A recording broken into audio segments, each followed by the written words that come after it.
Hey everybody, it's Chris from Stuff His Dreams Are Made On, and it's time for another Mailbox Monday slash bad bloggers, the vlog edition.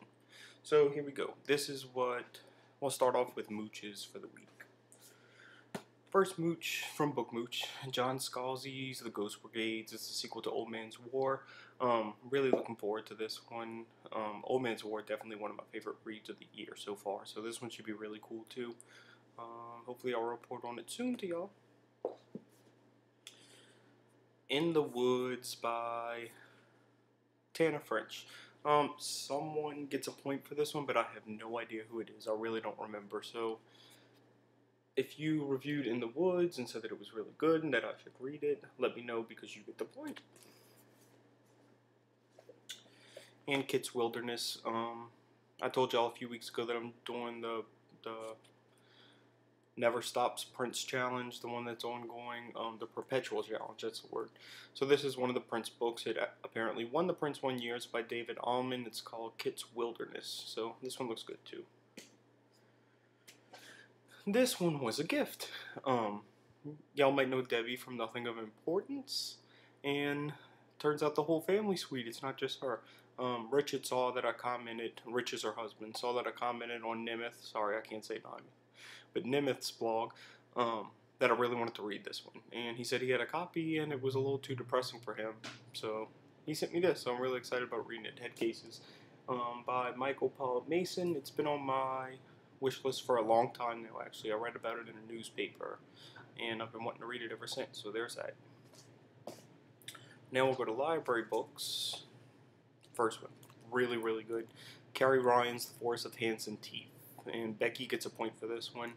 Becky's the one whose review kind of put me over the top with this one. I was kind of unsure about it, but Becky always has good taste, so there we go. I decided to read it. I'm about 100 pages in right now, and it's really, really good. Highly recommend it to anybody who's a fan of zombie books or post-apocalypse books, anything like that. It's really good. Dystopian type literature. Debbie gets a point for this one. It's called I Never Saw Another Butterfly, and it's children's drawings and poems from the Terezin concentration camp from 42 to 44. She did a review of this one, like I said, at her blog, Nothing of Importance, which is named wrongly. Debbie, you have to change the name of your blog. But anyway, it's really cool. It's got a bunch of poems and drawings that kids in the concentration camp did, and I'm sure it'll be a really sad little read, but it looks really good. So, looking forward to that one. Last library book of the week was If I Stay by Gail Foreman. The story siren, Christy, I think her name is actually responsible for this one. She reviewed it and it looked really good. And I had seen it pop up on a few other blogs, but I hadn't really paid that much attention to it. But this one looked really good. So, library had it, put it on hold, and I ended up getting it.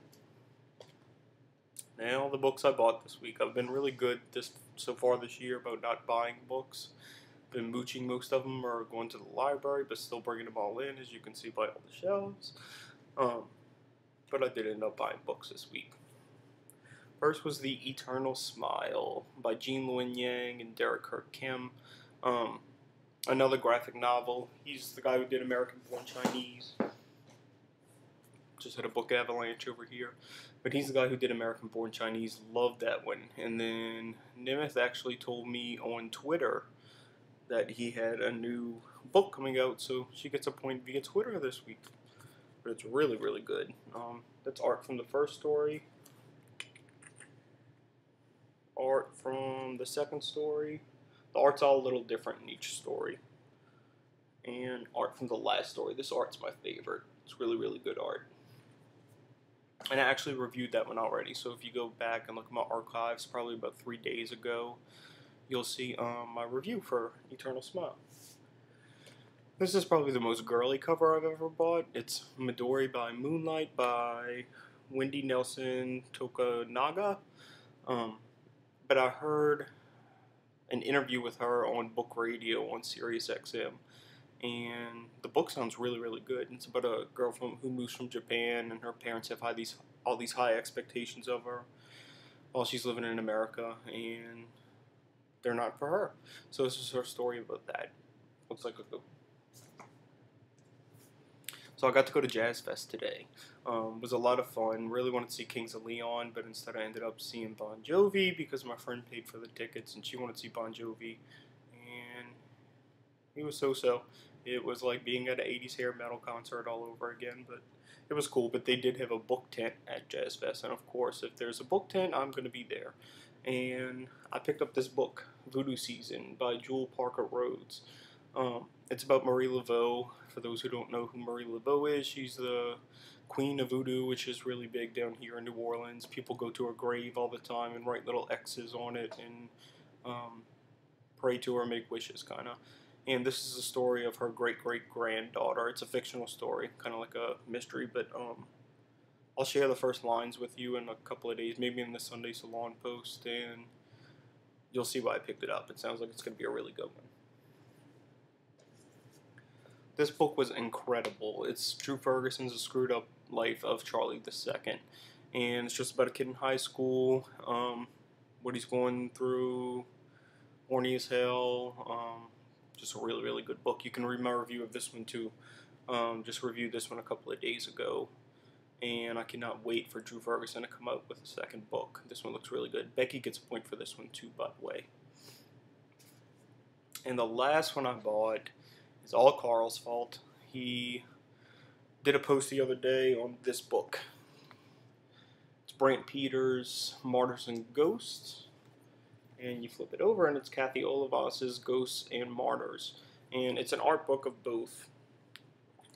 You can see that's Kathy's art. And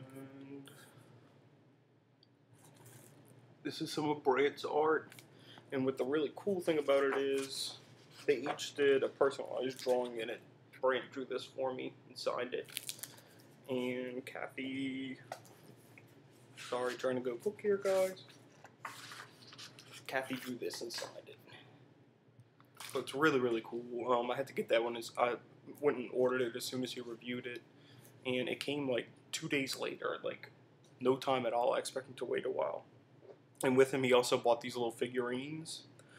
And so I wanted to have some little figurines too, because as you know by my Pop-It collection, I'm kind of obsessed with little tiny toy thingies. So I got these two guys. Aren't they cute? They're going to go on my desk whenever I get my own little office for counseling. And they come in fun little boxes that look like this. With little magnetic things, and you can put them in. So I'm going to be hanging on to those. And last but not least, Lisa Snelling's Clark put up some Pop-Its this week, so I had to get two. Here's the first one. This is little yellow Pop-It. She doesn't have a name. I don't really name my Pop-Its. I know some people do. This little yellow Pop-It. This has to be the all-time greatest Pop-It ever. It is a Pop-It reading, and it's reading The Wind in the Willows. Isn't that awesome? And it has glasses. I had to get the one with the glasses because I wear glasses too, but they had a Dr. Seuss one reading Cat in the Hat too. It's a little red Pop-It reading Cat in the Hat, but too cool for words. Okay, that's it. Almost at 9 minutes, so I'm going to wrap this one up. Hope everyone else got some good books this week, and I will see you guys next week maybe. Bye-bye.